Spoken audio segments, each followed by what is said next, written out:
Mana shunaqa mana chiroyli joylar ekan bu yer. Mana yaqinlashib qoldim. 300 metr qoldi. Zolotoy Peski degan joyga, Qora dengiz bo'yiga ana to'g'rida dengiz ko'rinyapti ana. Mana manzaralar, mana chiroyli mehmonxonalar ana atrofida mehmonxonalar mana shular. Chiroyli joylar ekan bu yer mana. Kelib qoldik mana. Ijtimoiy tarmoq foydalanuvchilari va obunachilarim ana shunaqa gaplar.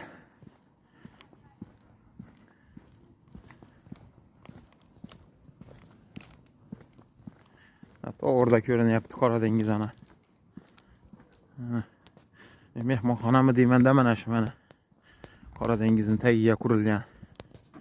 Hali sezon boshlanmagan bu yerda, hozir 1-2 oylardan keyin yozda boshlanadi bu yerga. Turistlar kelishni, o'zini mahalliy xalq kelishni boshlaydi. Ana shu plyaj, mana shu yerlar plyaj bo'ylariga. Hali hozir havo uncha qizmagan, hali sezon boshlanmagan bu yerda hali. Hozir endi boshlanadi.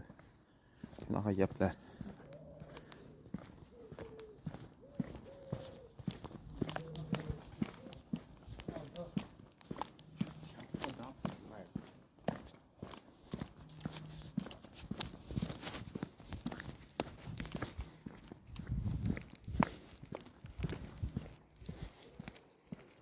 Mana mehmonxonalar atrofida. Mana mehmonxonalar qurib tashlaganlar. Sezonda bu yerda 1-2 oydan keyin odam ko'payib ketsa kerak bu yerda-da. Plyajga keladigan, Qora dengiz bo'ylariga keladigan odamlar, turistlar, o'zini odamlari, o'zini mahalliy xalqi ko'pchilik keladi bu yerga. Hali hozir sezon boshlanmagan. Aprel oyida hali sezon boshlanmaydi ekan bu yerda hali. Havo hali uncha qizmagan, suvga tushib bo'lmaydi. Shuning uchun hali uncha odamlar hech kim yo'q hali. Plyaj bo'ylarida, Qora dengiz bo'ylarida. Shunaqa gaplar.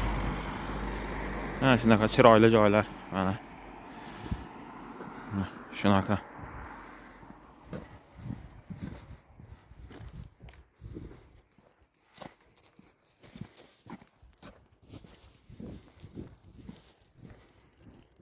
Shunaqa joylar mana.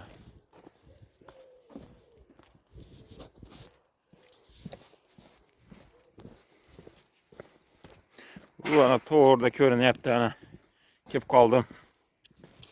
To'g'rida ana dengiz bo'yi.